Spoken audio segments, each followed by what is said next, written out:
If you haven't noticed, this channel is taking a slight turn. There are new evidence coming out regarding the historicity of the Quran and Islam and Mecca and all the stuff, coming out. This thing is not new. The Germans have written many books about it at least 40 years ago. But we in the English-speaking world have only heard rumors, but now we know, because with definitive proof that this thing is man-made, and how and where and why we now have proof of it, because those German books are now have been translated into English, and now the English-speaking West are jumping on it and getting really excited about it. This is exciting stuff. So what does it mean? The Islamic claim has always been that the Quran is the eternal word of Allah sent down to Prophet Muhammad through the angel Gabriel, the eternal word of Allah. Nothing changed, as clear as explained. But now we have proof that they borrowed. We always have rumors that they borrowed. How and where and why, we don't know, but we have definitive proof. We can show exactly where it was borrowed, how it was changed. This is game changer in the sense that this Quran is man-made. The whole thing is man-made. There's no eternal word of Allah. So does Allah exist? And even does Muhammad exist? Stay tuned. Give it a like, subscribe, and watch it. As I work hard to share this information with you. Well, thanks so many of you for commenting, for getting back to us, for watching Thomas's videos. Great material that he's coming out with. He's really hit a home run with this inscription on the Dome of the Rock. Listen, most of us have known about this. Murad, I think a year ago, actually introduced this. That has gone over 100,000 views.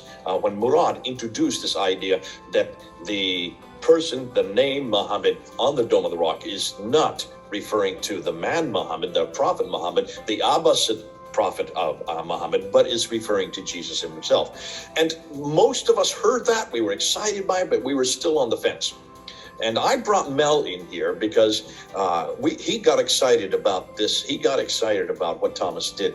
I think it was just yesterday. And so we just put that up yesterday on looking at the inscriptions and looking at them in total, looking at them in context, not just taking one phrase out and keeping it in isolation, but looking at the entire context. That's what you need to do with every one of these inscriptions. Thomas did a great job. But I noticed that Mel in the comments said I was 50-50%. I was not really the whole way.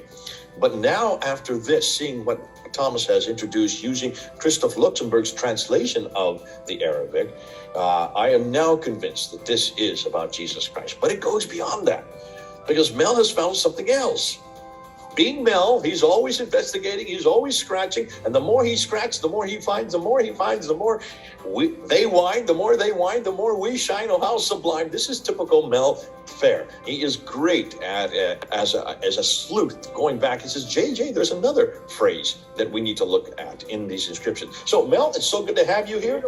Thanks for coming on board. This is an addendum, Mel, that we're going to now introduce to these good people. This is an addendum to what Thomas has just done, and we're going to do it quickly because we need to do it alongside it, because we're looking at the same inscriptions. You found something else in those inscriptions.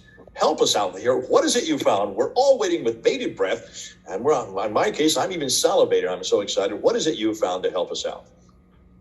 Well, it fits in nicely with what Thomas has been saying for the last few videos, and I do want to compliment Thomas on all the fantastic work he's been doing over the last set of videos. But he mentioned quite a lot about the Syriac background to the Quran, and what was interesting is that I had seen a source for the Shahada actually months ago, but what was interesting is that it was written in Syria. I didn't know where exactly. I just knew it was written in Greek, and it was on one of my files, and I hadn't looked at it literally for months. And then the penny dropped, and I thought, I need to to go back to that. Okay, for those of you who don't know what Mel's talking about, the Shahada is the statement of faith. This is La ilaha illallah, Muhammadur Rasulullah. That's what every Muslim must say today. And that is what you do when you become a Muslim, when you convert. You have to do Shahada. When you go to Mecca, if you want to get into Mecca, you have to say the Shahada at the borders. This is the statement of faith that defines who God is and who Muhammad is. Now, according to most scholars, not all scholars anymore, but most scholars believe the Shahada, the first reference to the Shahada, is here on the Dome of the Rock. And you've heard me say it many times. You've heard Mel say it many times. This is the earliest we know of any Shahada. We don't see a Shahada earlier than these inscriptions. So you're going to take that and you're going to say, hold on a minute, there, we need to look at that more carefully. Go ahead. Yeah, so I think we need to go back 300 years to an area right next to Damascus. So we're talking just a stone's throw away, 300 years before. It's in the culture, and it's straight out of the Judeo-Christian polemics that were going on. And these are slogans from those polemics. So it's exactly in the same ballpark as what Thomas has been saying. So what I'm going to do now is share my slides with you. So this was the slide that Thomas Alexander showed the other day. And the bit in red is the bit that I'd like us to focus on. There is no God but God alone. He has no associate. Now, if you ask most Muslims, even most non-Muslims, if you know when did that first start, they would say 7th century on the Dome of the Rock. There was nothing like that before. However, there was something very like that before, and it came from Syria as well, as we'll see. So where does it come from? So according to Pines, this is slow-mo Pines, we can trace it back to a 4th century source written in Greek. Way back in 1984, he said that La ilaha illa Allah and La ilaha illa huwa are translations into Arabic of slogans used in Judeo-Christian polemics during the previous centuries. A Greek form of the Tawhid exists in the Pseudo-Clementine homilies, and in Greek it says Hes, Esten ho theos ke plen otu uk esten. And in English that would be, God is one, there is no God except him.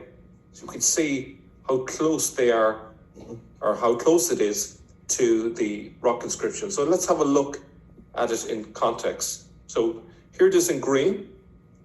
God is one, there is no God except him.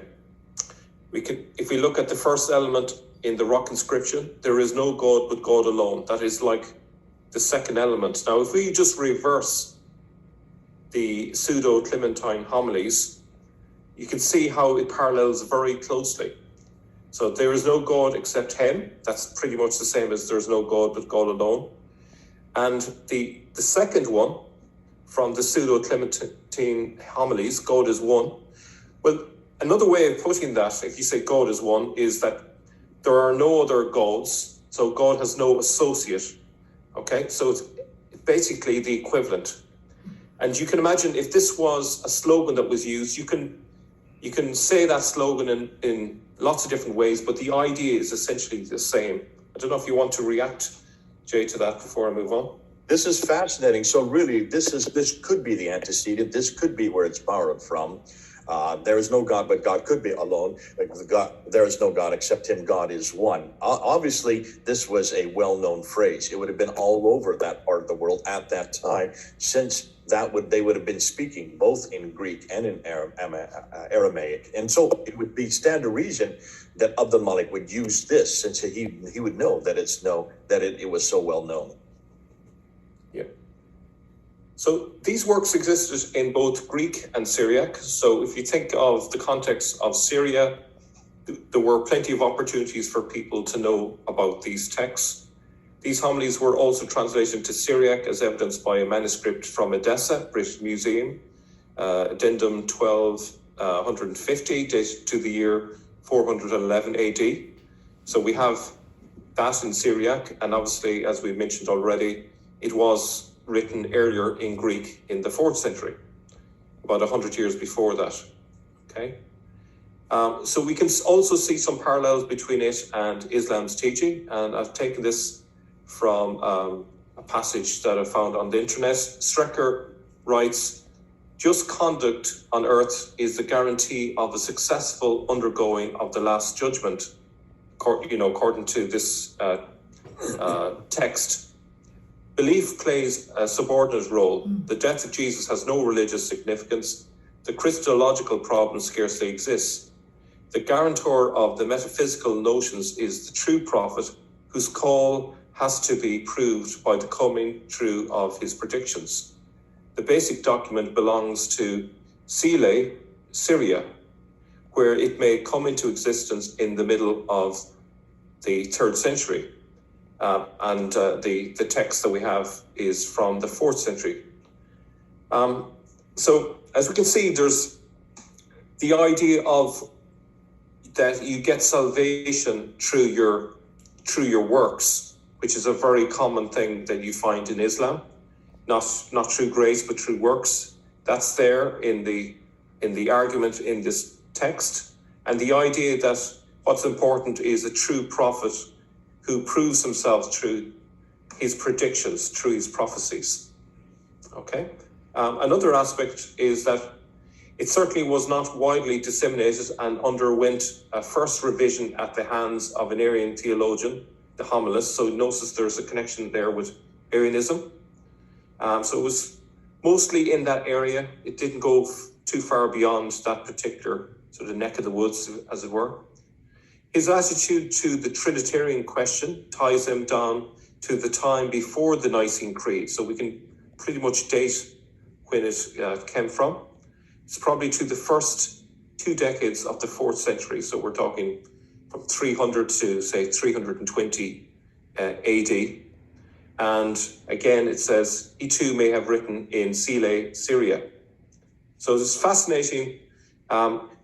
We can see that it's written in a particular location, a particular time, and it is a polemic to do with the debates about Christology at that time, just before the Nicene Creed was formulated. Now, what's really interesting is Sile, Syria means hollow Syria, and you can see the area on the map there.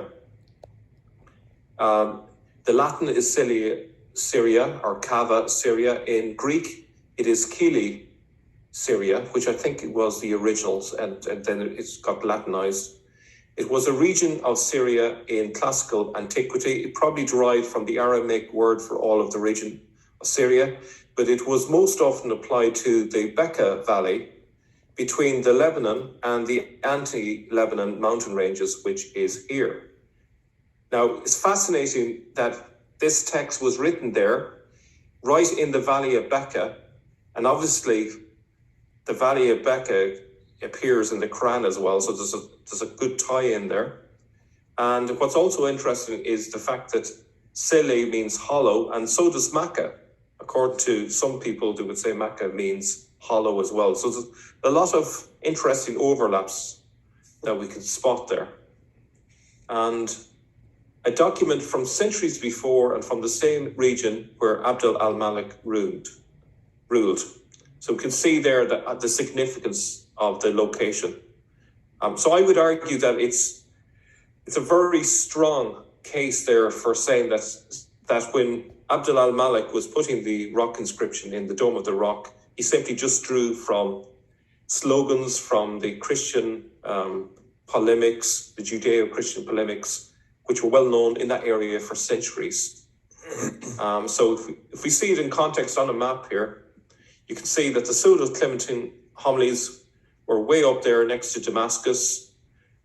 Abd al-Malik's seat of power was in Damascus, and then when he came to putting the rock inscription on the Dome of the Rock, that's where he got his material from. That's what I would suggest, and I would agree with Pines. Yeah. So basically what you're saying here, this is even the Shahada, this is the statement of faith for all Muslims. This is what they all go to. And this is what sets them, they say, apart from all Christians, because we Christians believe, they say, not us, we don't believe that, but Christians, we believe in 3 gods. And this monotheistic overlay that is rampant whenever you see Muslim putting their one finger up. This is the oneness of God. This is the Tawheed.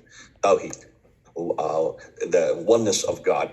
If that is the case, and this is so stringent, and of course this is right there introduced on the Dome of the Rock, as Muslims have been telling us, as scholars have been telling us, as we believe that this was introduced, that idea was introduced in the Dome of the Rock. You're saying, no. This is another borrowing. This is, Islam just borrows right, left, and center. Abdul Malik needed something to borrow. He needed this idea because he was certainly anti-Trinitarian. And what does he do? Well, he has already it there at his hands. I love the map you put up there because it shows that this is this valley, this Bakka Valley, that Muslims still claim today is a reference to Mecca in the Quran because they only have one reference, chapter 48, verse 24. They need another. They look at Bakka. That valley actually is not too far from Damascus, where Abdul Malik was residing and where he was ruling from. Therefore, this homily that had existed since the 4th century, it had been there hundreds of years in that same area, was easily accessible in both Syriac and in Greek, so therefore it's quite accessible for him. Looks like that's why he put it in there. That's why he introduced it in there. Terrific stuff. Well, we're just nailing one nail after another, but I want to go one more thing. I want to go one step further. Even in that reference that you put up there, if you go back to that one phrase, you notice he has no associates. What's that about? That is not in the Shahada. In fact, why don't you put up that inscription again? Just show you, because I want to show you what line that is in, and then I want to show you where the last part, where and Muhammad is the prophet or of God. So there's the inscription there. Remember what you put up there, there's no God but God alone. He has no associate. That's an attack against Christianity, the monotheistic, the idea of monotheism in Christianity, because they believe that we are the associators. On the coins, it does attack the associators, and that's the reference that the anti-Trinitarians gave to those who were Trinitarians, like the Byzantines and the others in that area that were the majority in the church at that time. They were Trinitarians.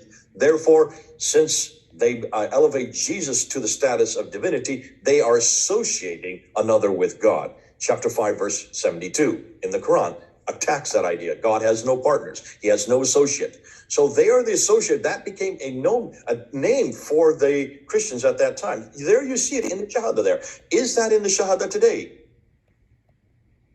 No, it's not. No, It's not. and Muhammad. So that is a deformed Shahada. Mm-hmm. But then where is Muhammad as the prophet of God? Immediately after that, which is part of the Shahada today, you have to come down 3 lines at the very bottom. Praise be the servant of God. Now that word Muhammad that you can see there in the Arabic there, Thomas has been very clear. This is what we've been talking about. That is praise be the servant of God. So not only have they taken one part of the Shahada, which is the second line, and then introduced this last line, 3 lines lower, to put the name Muhammad alongside it to make the Shahada that we have today, and suggesting that this was first introduced both on the coins and on the protocols and on the Dome of the Rock in 691 and 692.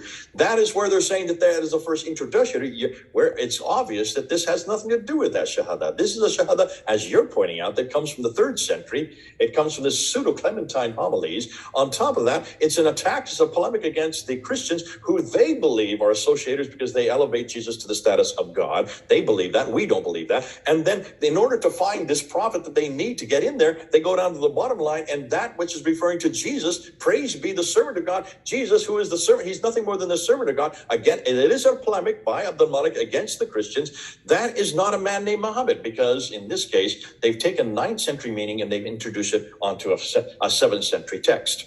They've done that with line number 2. They've done that with line number 4.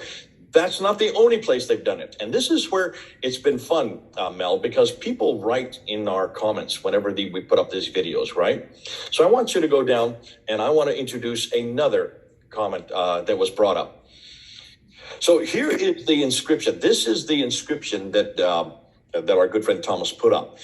And I want you to look at the word Islam. So go ahead, click it. There is the word Islam. The claim is this is the first reference to the religion Islam. Thus, Abdul Malik is the first to introduce this religion in 691. That's the claim I've heard. That's the claim probably you heard, Mel. That's the claim I remember receiving when I was studying under Dr. Hawting there at the School of Oriental and African Studies in the 1990s. I had heard it even earlier when I was studying under Dr. Woodbury in California. So I have always assumed that this is where Islam was introduced by Abdul Malik. And you can see it right there. But look at what and look at the translation that Thomas has put up. Click it one more time. This word is the concord. The right interpretation of scripture is with God, the concord. Not the religion Islam, it's the concord. So this is where our comments are great. This is why I love to have comments, because we get peer reviewed. And in this case, we were peer reviewed by someone named Faye. You know who this person is, don't you? I do, yes. I've spoken to her on a number of occasions. Okay, Faye is somebody that's been on your team. She's worked with you. She wrote this comment back yesterday after we put up this video with Thomas confronting the word Muhammad there in the text. And she said, "Thank you, Thomas. Great work again. Regarding the word al-Islam, it is read al-Aslam," she's saying, meaning the word more correct, or the one that agrees with God, someone who's in agreement with God. I can see how it was later used to sound like al-Islam to indicate that the religion that God agrees with is Islam. Is this correct? But what Faye is saying here is that word al-Islam should be read as al-Aslam, which means more correct. So Thomas, being what he is, he read the same. In fact, I texted him real quickly. I said, "Thomas, have you read what Faye has said?" So Thomas said, "Let me look into it." So this is his response to that. "Hello, Faye. I really like the way you're thinking. I think this sounds very plausible. I did take my time to respond because I wanted to double check with Luxembourg again. He does say it is al-Islam, but according to him, this is not a reference to a religion, but simply means something along the lines of conformity or agreement or concord. So he is saying something similar. The inscription says that the people of the book fell into disagreement, and only the conformity, agreement, concord with scripture can save them. The conclusion then, can you see what Thomas is saying? Concluding what Thomas is admitting from Faye's comment is, this is yet another example of taking a 9th century meaning of the word Islam, finding a reference to it in the inscriptions, and imposing that meaning onto the 7th century text, when that was not what Abd al-Malik even intended. He was not introducing a religion called Islam at this point. That word actually was introduced much, much later by the Abbasids. But once you read it using that narrative, once you look at everything from an Abbasid standpoint, everything you read in the 7th century is going to have that overlay, going to have that narrative. As how many times have we warned people about this, Mel? We warned people about the coins not doing this. Now we're warning them, don't do this with inscriptions. Yeah. Can I just throw in a little bit on this? If we compare it with the word orthodox, which means right belief, that was used as an adjective to describe, a Christian who's in conformity. So, and then it became the name of a Christian denomination later. So I see this as kind of like a parallel there. But you can understand why many historians, and certainly not only Muslim historians, also secular historians, have quickly jumped on this and said, yes, this is where the word Islam comes from. It is first introduced this early. They're striving in every case to find anything that is Islamic in the 7th century. And that's why it's fascinating. We, as sin sifters, we're taking every one of these references and we're putting it into the sift. And what comes out below, what we're finding is everything that they're putting into the sift, what we're putting in the sift is a 9th century interpretation. We go back to the 7th century. It's a totally different interpretation. So, Mel, go ahead. And what would be your conclusions? Well, I think it's clear that Islam has borrowed heavily in every aspect, and we can see the Tawheed has been borrowed from centuries before. Abd al-Malik only had to go a stone's throw away to get the slogans that he needed for the rock inscription. They're there in Greek, they're there in Syriac. He could take his pick. He may have reversed the order of them, but essentially it's the same ideas. And then we also have al-Aslam being used later, not in Abd al-Malik's time, but later during the Abbasid time is when it got changed to the name of religion, when they needed a name to distinguish themselves from the outsiders. So really you wouldn't expect the word Islam to be used as the name of a religion in the 7th century, because it's really only in the next century, the 8th century, that there is a sense of them seeing themselves as something different from the Christian denominations, I would say. And just as we would not introduce or impose a 21st century view onto a 7th century environment, we're always being careful not to do that. That's called good exegesis. Eisegesis does the opposite. You put your own interpretation onto a text that comes from a different author at a different time in a different place. This is called eisegesis. It looks like even the Western scholars have done that. They've been doing that unto the, it's unfortunate. And that's why we need to get back to the original text. We need to go back and see what the author intended. And Abdul Malik, what he was intending, this is a polemic against the Trinitarians. There's no bones about it.